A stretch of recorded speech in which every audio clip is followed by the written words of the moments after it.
5 to Bravo leader. Hang on, I'm coming in. I don't know about you, but I've always wanted to ride in one of these things. Hi, I'm Samuel L. Jackson. Many of cinema's most memorable moments have been created here at Industrial Light and Magic. Tonight, we'll take you behind the scenes at ILM so you can see how these groundbreaking artists create their incredible illusions. We'll take you to Toontown and Jurassic Park. We'll meet an outrageous alien and a terrifying Terminator. And we'll go to the set of Star Wars, Episode 1, Phantom Menace, where special effects boundaries were shattered for the latest installment of the Star Wars saga. Where is it going? Don't worry. The Force will guide us. So join me for this special tribute to George Lucas's Industrial Light and Magic, where the only limit is the human imagination.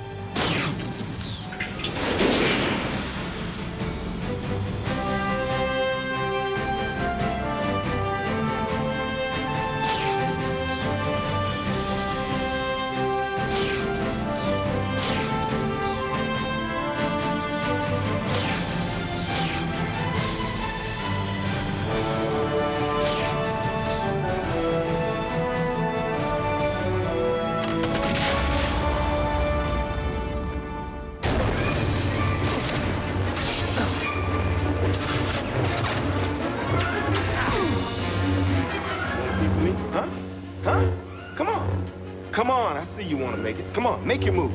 Make your move, come on. The double-bladed lightsaber.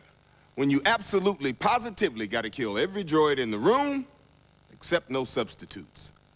These were used in just a few of the 2,000 visual effects shots seen in Star Wars: The Phantom Menace. We're going to pay a visit to the set now so you can see just how they pulled it off. But first, I'm going to do some damage. And action. When production began on Star Wars Episode 1 in 1997, director George Lucas was finally ready to create the intergalactic epic he had always imagined. From this angle of him and everything, it's all 100% CG. Armed with an unprecedented arsenal of visual effects tools, Lucas undertook the monumental project that would feature an underwater city, a deep space demolition derby, and more than 1,000 digitally created characters. Let me take that back, huh? You'll find what you need. My original vision for Star Wars was to have a film that had spaceships and had creatures and had all kinds of fantastic things going on in it, but the ability to create those things was extremely limited. So I waited really until we had perfected the digital technology we needed so I could have a story that was more like the one that I could think of in my head. If anyone could bring Lucas's grand vision to life, it would be his own special effects dream factory, Industrial Light and Magic. Over the past 2 decades, ILM had changed the face of cinema, capturing 14 Academy Awards. Lucas could have used them back in 1975 when he undertook the first Star Wars film with the visual effects equivalent of Stone Age tools. I got him! Great kid! Don't get cocky! I had an idea of a movie that involved a lot of special effects, a lot of ships flying around in ways that nobody had ever seen before. I went around and looked for a special effects company or a special effects department in a studio, and they were all gone. I can't shake him. To make matters more complicated, Lucas was having trouble convincing people that audiences were ready for his fantastical vision. So I'm picturing the stuff that I'd seen, you know, on Saturday afternoons on TV, you know, where you could literally see the wires holding up the obviously plastic or cardboard spaceship kind of going. I said, oh, really? You want to do that? I thought it was a terrible idea. I mean, it just sounded dopey to me. I hired a bunch of college students, and we really invented a whole different way of looking at special effects and started a special effects company at a time in the film business where special effects didn't exist. I heard that George Lucas, who I never met, was doing a big space film called Star Wars. And I thought, you know, I think I'll try to get on this film and at least see what a big movie is like, a big effects film, and then It'll probably never happen again. We were reading it and just laughing our heads off because we thought, oh, nobody's going to make this thing. I mean, it's so big and complicated. It's the kind of script we all wanted to do, but we just never had the nerve to even try and sell it to a studio. And we thought nothing would come of it. Armed with a paltry $3.5 million budget, Lucas went into production and his effects team pitched their tent in an old warehouse in Van Nuys, California. We were all relatively young then and full of, you know, vim and vigor and ready to try anything. And George also was great at just inspiring us to try all these different things. As soon as you came up with something that was different or a new way of looking at it, everybody's eyes just lit up and, you know, they wanted to go even further. 3/4 of the crew had never worked on a feature film before. The average age was about 26. And it just sounded like a very cool thing to do. So I got a phone call from a friend of mine and said, could you draw spaceships? Sure, no problem, yeah. The way ILM photographed those spaceships changed special effects forever. Traditionally, models were filmed by moving them in front of a stationary camera, but the Star Wars team moved a computer-controlled camera around the models, a process that became known as motion control. Motion control allowed George Lucas and the people at Industrial Light and Magic to create a lot of motion and activity in a shot that normally would have been static. He'd show us some footage from a World War II film or documentary footage showing a maneuver that a couple of fighter planes were doing that we had to turn into X-Wings doing those maneuvers. And he wanted to, in a sense, create it in sort of a documentary style, as if you actually had a cameraman in there in the action, shooting it from another airplane that was going by or another spaceship that was going by.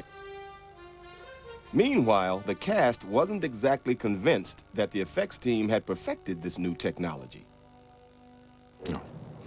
I had the sense that it was a pretty rough craft at that point. I mean, they were very clear about what they could do and how to do it. But for the actors, it was pretty simple. It was just a matter of imagining what really wasn't there and reacting to it. Come out of hyperspace into a meteor shower, some kind of asteroid collision. Not on any of the charts.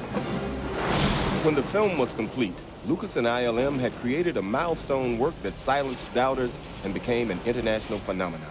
From the first frame, you know, completely transported in a way, you know, that I'd really never been before. Left the theater and looked back up at the marquee, and I just said, we got to see it again. It was such a quantum step beyond anything that anybody had ever seen before, you know. It was tremendously exciting. I got really energized by it. In fact, I sort of quit my job as a truck driver and said, well, if I'm going to do this, I better get going. Strap yourselves in. I'm going to make a jump to light speed. The film was far more effective than I'd anticipated on the level of special effects. And that was clear from the opening frames, that this was a lot more than three goofballs and a guy in a monkey suit. There was a substantial dramatic element here that was supplied by the special effects. It's really the filmmaker and the storyteller and how well they're able to tell the story that counts in the end. The technology is used to tell a story, and that's the whole point. When Lucas began work on The Empire Strikes Back, he opened ILM's doors to fellow filmmakers such as Steven Spielberg, James Cameron, Robert Zemeckis, and Ron Howard. His company then began a 2-decade Oscar-winning rampage, leaving creative and technical boundaries, as well as box office records, in their wake.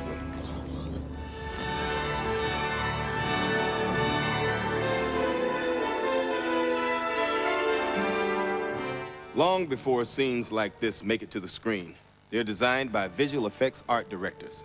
Sketches, paintings, and storyboards are created to envision spectacular cities, incredible creatures, and breathtaking battle scenes. Even in the midst of a digital revolution, these artists prove that the pen, paintbrush, and imagination can still be the most powerful tools of all. What a piece of junk. She'll make 0.5 past light speed. When George Lucas undertook the original Star Wars, he asked illustrator Ralph McQuarrie to create images of his long-ago, faraway galaxy. Almost a quarter century later, conceptual design continues to be an integral part of ILM's visual effects philosophy. I think in many ways, having an art department that focuses on pre-production and all of these design issues is what differentiates a lot of our work from the work of others. We try to be involved from the first day to the very last day.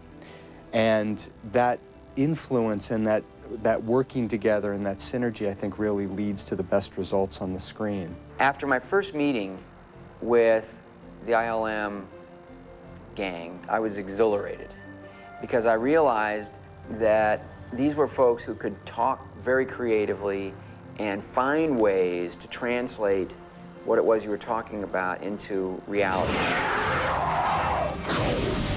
Director Ron Howard first worked with ILM on his 1985 hit, Cocoon. It's hard to know who to trust, isn't it, Jack?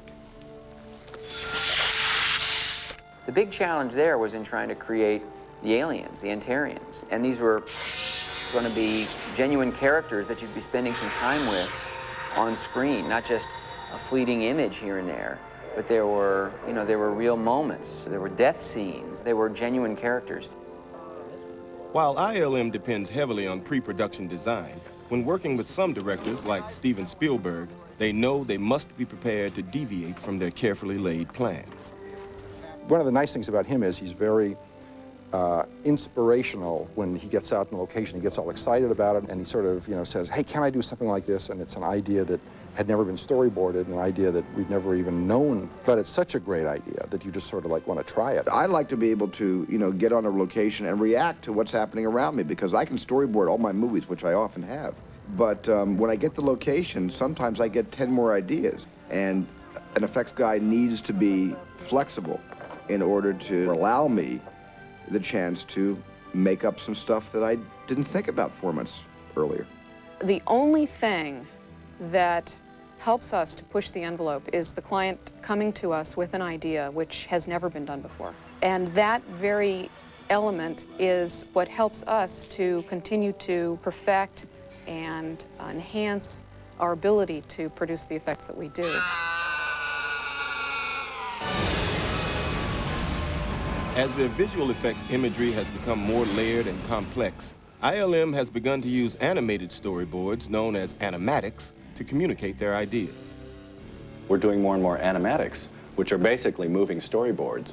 So not only do you have a framing of a scene or a depiction of what's happening in the scene, but actually the movement and the timing of it as well. One of ILM's early animatic efforts was for the memorable speeder bike chase in Return of the Jedi. When we did Jedi, we had 100 drawings of this sequence that takes place in 3 minutes. We thought about trying an animatic, so we did it with little Ken and Barbie dolls.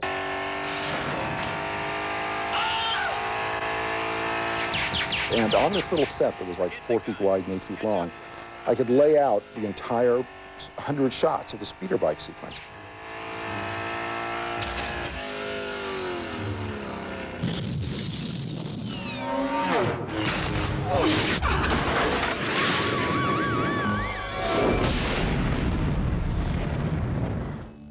Since they spend their days creating fantastical worlds and incredible creatures, it's no wonder the ILM artists are a little different from the rest of us. I think certain eccentricities are part of the character makeup. And I think you can really understand that when you go into their little workstations and you look around at all the art and fetish icon they have hanging up on their cork boards and taped to the sides of their workstations, and then you see that some of these girls are really weird, but weird in a bohemian way, They're all very calm, but they're all discussing the most mind-boggling concepts. I used to sit in the canteen there and just listen to them. They were amazing. We've got these machined aluminum joints up here in the shoulder. Right. To do what they've done and to rise to the level that they have, I'm sure, like good actors or like anybody else, they've immersed themselves in a very particular world. We can put a little walkway between them, but the next one... When George Lucas was ready to return to the Star Wars world, he worked with concept designer Doug Chiang to create the new film's diverse planets and eccentric characters. One of their greatest challenges was the lavishly imagined Naboo city of Theed. Theed City was actually the first location that we tackled, and it was the world that set the design aesthetics for episode 1. It was wonderful because it gave us an excuse to create a different design aesthetics, different from the original Star Wars, while still being in the Star Wars universe. I wanted to create something that had a kind of Mediterranean feel, something that Victorian and romantic in nature, in the fact that the Victorians like to paint ancient Rome and other antiquities with a very, very romantic afternoon light, and I wanted a whole city and world that looked like that. Theed City, we approached that as being a physical model, a miniature at 1/30th scale. It was important for them to provide us fairly detailed types of drawings and sketches so that we could go ahead and design and plan the effects and knowing exactly what they wanted to achieve on the screen. To bring the Theed City model to life, the effects team added computer-generated birds and miniature waterfalls, which were made from a top-secret ILM formula. We ended up shooting basically salt, dumping down like 14 feet from a ramp on black, so that what you see as the waterfalls in all those scenes was just falling salt. Each shot in itself is almost a little story because everything that goes into a shot needs to be figured out. You know, it's very much like architecture in a way. You really have to understand what the whole building's going to look like before you start putting the pieces together. In recent years, Industrial Light and Magic has used their considerable resources to bring to life an impressive menagerie of computer-generated characters. Star Wars Episode 1 takes this technology a giant leap forward with several animated actors who seamlessly interact with their human counterparts. What, you think you're some kind of Jedi waving your hand around like that? I'm here in the Naboo swamp where a friend of mine has promised to show us how ILM conjures up these incredible creations. Look out! You saved my again. Jar Jar, you okay? Uh-huh. Want to show us how you were created? On second thought, no. Not really, no. Hey, you promised. Don't make me get medieval on you. Ah. Your support is well seen. This way. Hurry!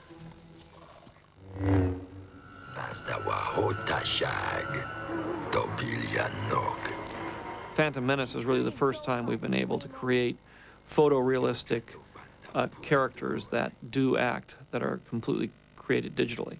I don't really think there's any other film that has done this yet. The scope of the film is so huge in relationship to digital characters. Obviously, we have Jar Jar Binks, who plays a major role in the film. We have Watto, who plays a substantial role. And then we have virtually hundreds and hundreds of characters that are in the background.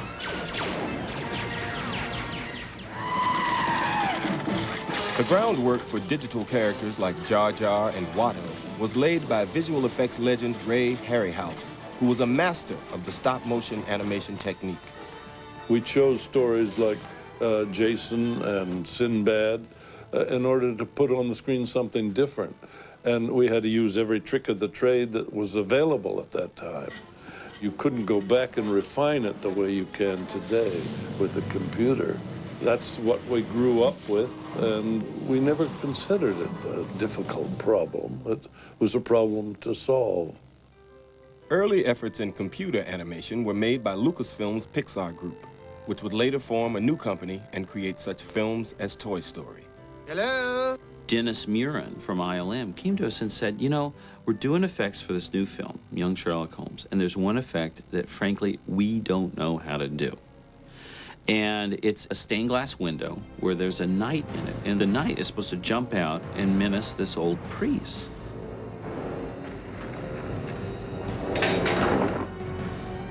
So it was the first effect done with computer animation that was so perfectly blended with the scene.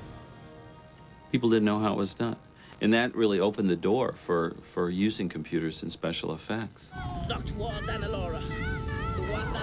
The effect was so successful that ILM convinced director Ron Howard to use their computers for the difficult transformation scene in Willow. You know, I assumed it was going to be sort of your basic clunky, some dissolves, maybe something we could do with a couple of puppets. But Dennis Muren kept coming in and saying, you know, I think there's a thing we can do with computers. And I said, well, you mean like a dissolve? He said, well, no, it won't be dissolved. It'll be, you know, a real blending. You know, the term morph hadn't occurred yet. ILM next undertook the complicated water tentacle or pseudopod sequence from the abyss. I think it was 16 or 18 shots, something like that. Nothing that would overwhelm everybody, but you know, those 16 shots took, I think, 9 months. And boy, did we agonized over every detail. It was a perfect opportunity, and Jim, I think he had it in the back of his mind that if it didn't work, he could cut the sequence out of the film. But fortunately, we managed to, you know, to pull it off.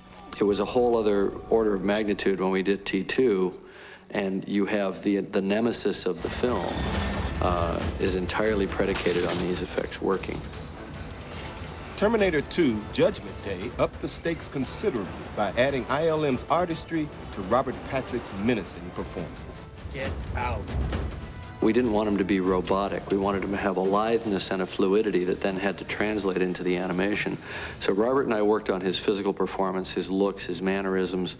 Then he got sort of abducted by ILM, and they took him up there to some secret laboratory where they put a grid all over his body and had him, you know, recreate the character for them. But it was pretty extensive, and it was also embarrassing. You're out there in your bikini briefs and or a pair of nudo underwear that they gave me or something, and a skull cap, and you've got these 3-inch squares all over you, and you know, you're sitting there kind of going like, wow, this is really a trip. They really included me. I mean, it wasn't just about the technology, and there was a realization that we can't do this without you, and you felt like you were a part of a team that way.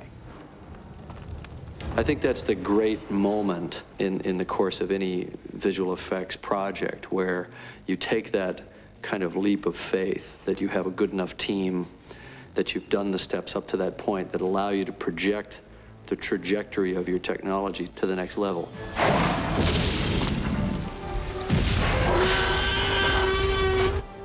Jurassic Park and its sequel, The Lost World, took the Terminator technology even further by adding such elusive qualities as realistic skin textures, lifelike muscle movements, and animal behaviors.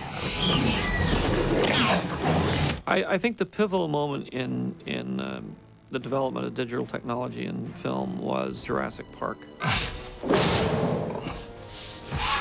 When we were able to create a dinosaur that moved realistically, that could be put into the film and look real, we'd achieved that level that we needed in order to create what one might describe as digital cinema.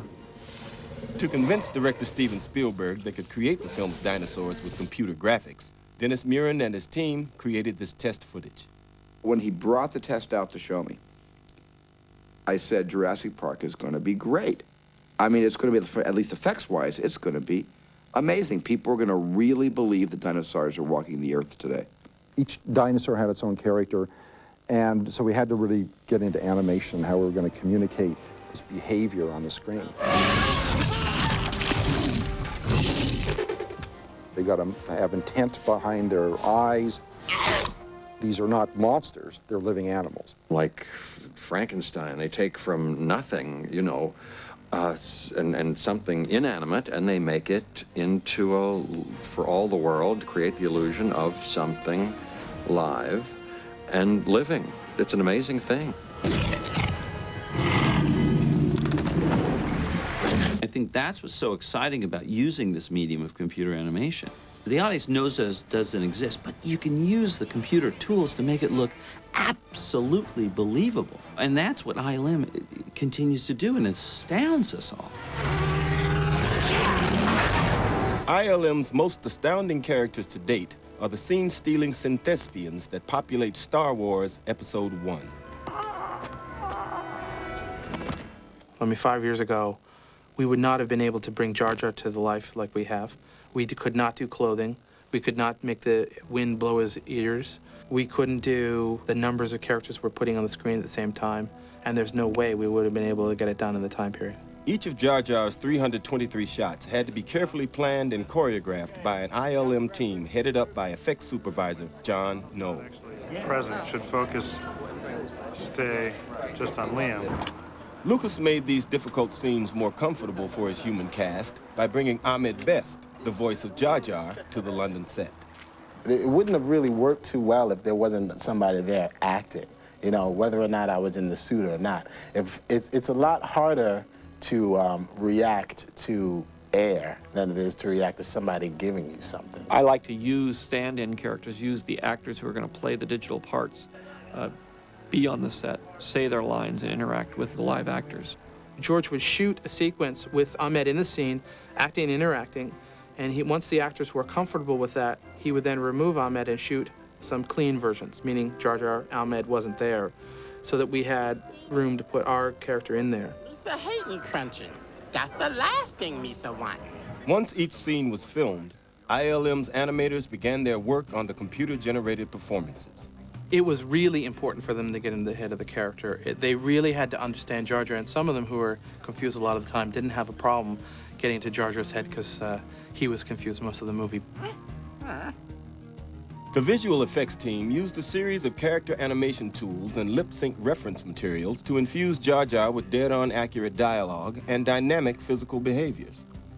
Now that I had a character who was free to run and jump and have expression and act, there was a certain exuberance that I knew was going to be tied to that character, just in my own exuberance of being able to have a character free enough to do things with. God, what are Misa saying? Ultimately, what makes these characters so memorable is not special effects trickery, but character quirks and emotional resonance. As effects artists move into the realm of the actor, these are the qualities which will prove most challenging and rewarding.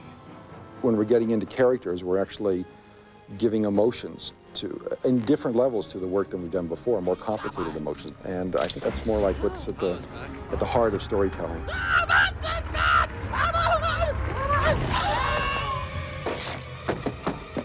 This would be Meryl Streep's final scene in most movies. But industrial light and magic doesn't let a little thing like death get in the way. You pushed me down the stairs. With 14 Oscars to their credit, the artists at ILM have proven that for them, nothing is impossible. Whether a script calls for human contortions, alien life forms, or rampaging dinosaurs, they'll use their creative ingenuity to thrill and amaze us.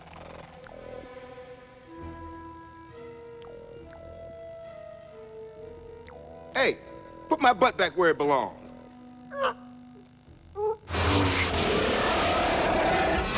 While ILM's work with digital characters has been revolutionary, many of their other efforts have been downright shocking. Some of their most bizarre effects were seen in the 1992 black comedy, Death Becomes Her. Yes! I approached the illusion in Death Becomes Her from a storytelling point of view. I mean, I presented the screenplay to the effects team, and I said, here's what I'd like to see. Just look at me. I'm soaking wet. Doing a human being is a lot more complicated than anything. And it's just because we are so familiar with each other and how we all move and look and how we behave. My ass. I can see my ass. There's something really wrong with your neck, too. I mean, this is Meryl Streep we're talking about. I think she probably does a better job of it than we'll ever do.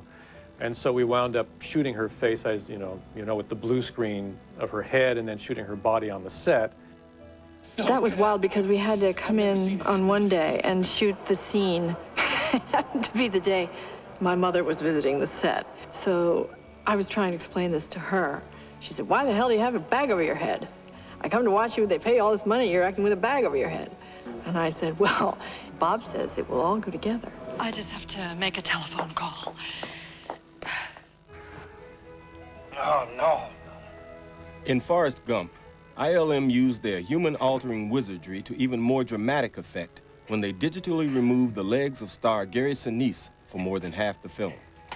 Forrest Gump was different only because that it asked the effects to bring a lot more emotional resonance, essentially, as the rest of the movie was trying to do. It wasn't trying to blow you out of your seat, you know, with some real flashy, you know, trickery. It was trying to do, in a lot of cases, incredibly subtle work that might just alter a scene's, you know, tone just a little bit to match more of the director's original intent. Forrest Gump!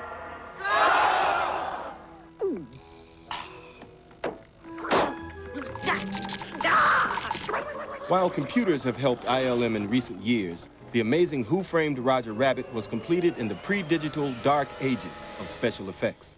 Photographic tricks and mechanical effects were used to combine the film's live action and animated worlds.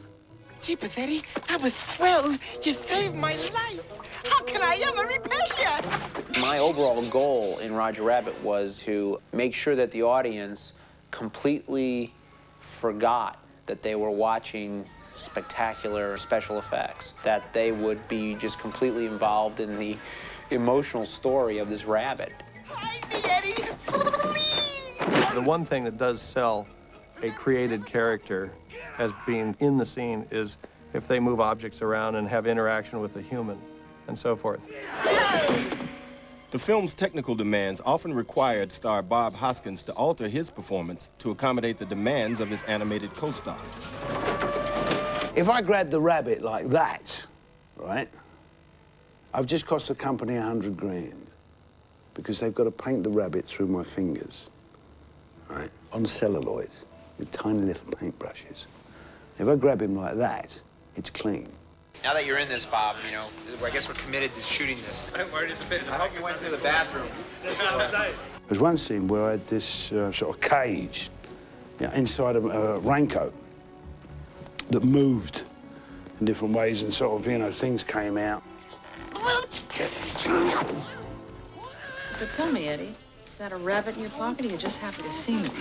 Tying Roger Rabbit into a scene is one thing, but when ILM was asked to create a 42-foot mythical beast for Dragonheart, they had to go to even greater lengths. There were a number of things in Dragonheart that we used to try to tie the dragon into the actual scene. The scenes where he dives into the water, I had them construct some large 55-gallon drums that they welded together and dropped from a helicopter, so we got the correct splash. After each scene featuring the dragon was photographed on location, the ILM animators would create the performance. Obviously, he was very large for being an actor in the scene, but he was an actor nonetheless, so it required the full range of emotions for animating. In films like Dragonheart and Ron Howard's Willow, the actors faced the difficult task of reacting to special effects co-stars that don't yet exist. When you're directing a scene like this, you find yourself, you know, standing up on a 25 or 30-foot ladder, screaming, you know, and now here's the dragon! He's blowing fire! It's fire! Can you imagine what would happen if you really saw a dinosaur? You have to fall short in the acting somehow, don't you? Must go faster. Because really, if that happened to you, you'd go, oh, I better act that again. I better go back and do those movies because it's nothing like what really happens.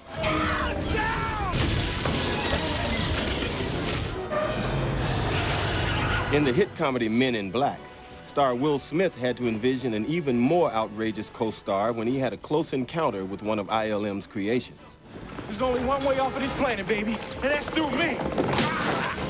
The large alien at the end of the movie, Edgar, was completely computer generated because the physics involved in making a puppet that could actually be as dynamic as we needed in the scene to fight with Will Smith really wasn't possible. So I filmed Will Smith jumping onto a blue substitute for the character as the first piece of film that we shot, and then we animated the alien character to fit into what Will was grabbing onto. I have no idea how they do that stuff. ILM is just, they just do amazing special effects, and but it looks fleshy, and it's from a computer. We've reached a point collectively where the only limitation is your imagination. If you can afford it and you can think of it, you can do it. There is nothing that cannot be imagined and then visualized by these artists. They really believe that nothing is impossible. One of the most exciting scenes in Star Wars: The Phantom Menace is the high-octane pod race on Tatooine. The race took nearly 2 years to film and includes an incredible 320 visual effects shots, making it one of the most complicated scenes in motion picture history. For the first time, here are the secrets behind this spectacular interstellar hot rod rally.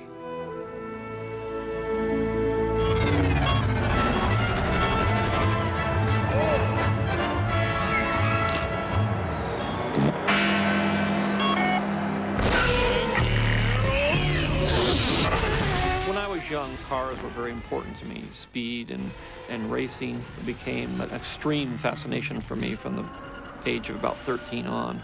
In The Phantom Menace, I had the opportunity to create what I would call the ultimate race.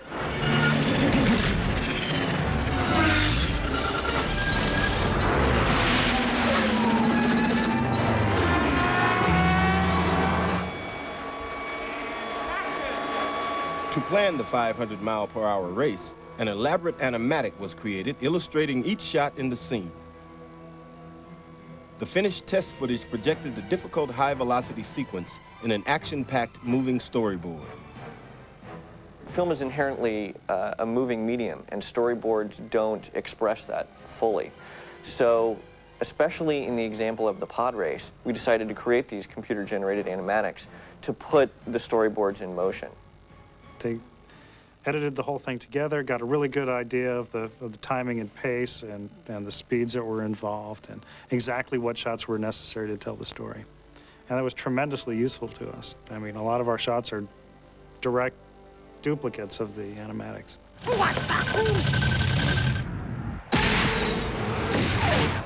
Ooh, there goes Quadranero's power coupling. And then you look up and you pull back and you realize that you're... Production of the pod race began on a London soundstage. And you're coming out the other side, Jake. This is where the Tuscans shoot you. Be careful.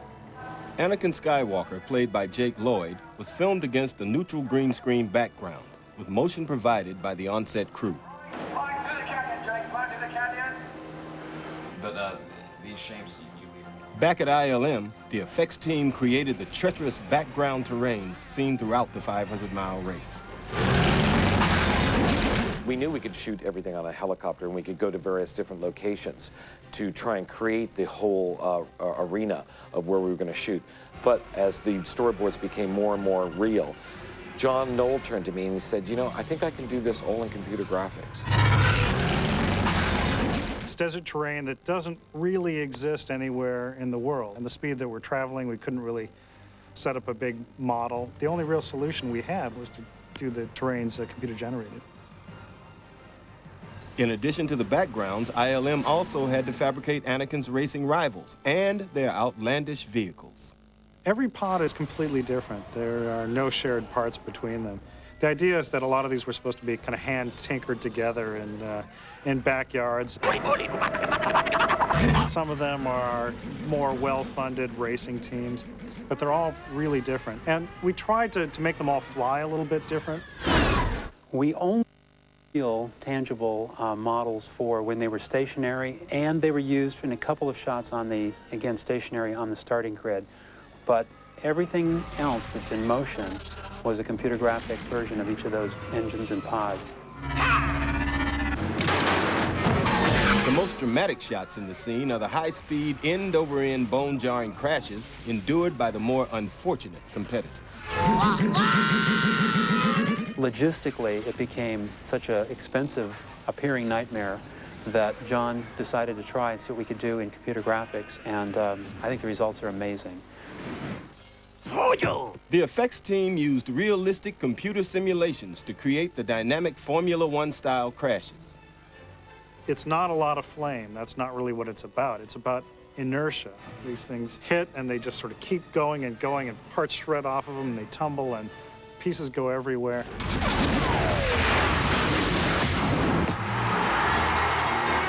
When Anakin triumphantly crosses the finish line, he is greeted by an elated crowd of onlookers who cheer his victory. The crowds are going nuts. In reality, this was a scale miniature housing an elated throng of more than 350,000 Q-tips. For at least 4 big shots, it was easier and it worked perfectly fine to leave the Q-tips in and filling the stands with 350,000 racegoers that had a former life as a cotton swab. The pod race was not only a victory for young Anakin, but for ILM as well. This 10 minutes of fury is a hot rodder's fantasy and a special effects tour de force.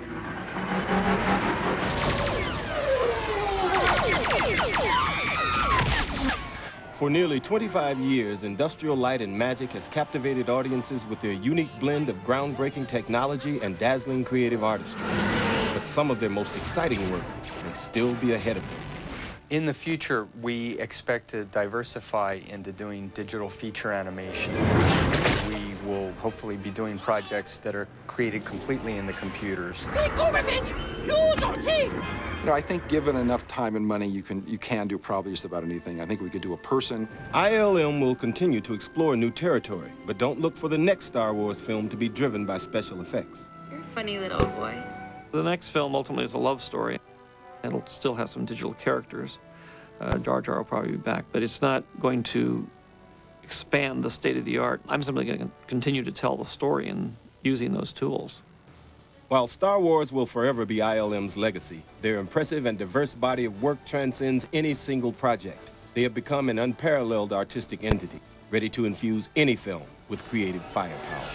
I'm extremely proud of ILM. I'm extremely proud of what they've accomplished. All I've done is tried to give them the guidance that has allowed them to work and prosper and to develop their creativity. ILM has their own identity, and it's a wonderful identity, and they've done so many different subjects that have made an impression on the screen and obviously on the audience. And the beauty of ILM is that it's done so many productions, and so many of them have been groundbreaking, that there's a technological culture there that is beyond the individuals who made those advancements.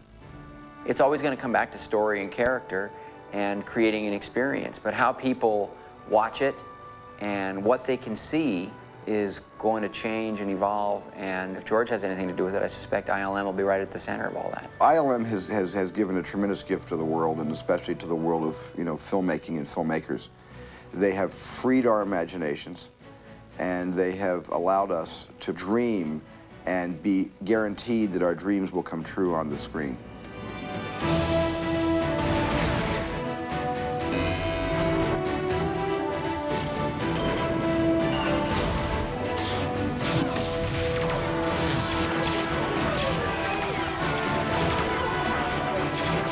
All units stand by in attack formation. I have to sign off now so I can strike down upon these Federation troops with great vengeance and furious anger. But I hope you have a new appreciation for all the challenging special effects work that goes on behind the scenes here at ILM. See you later, and may the Force be with you.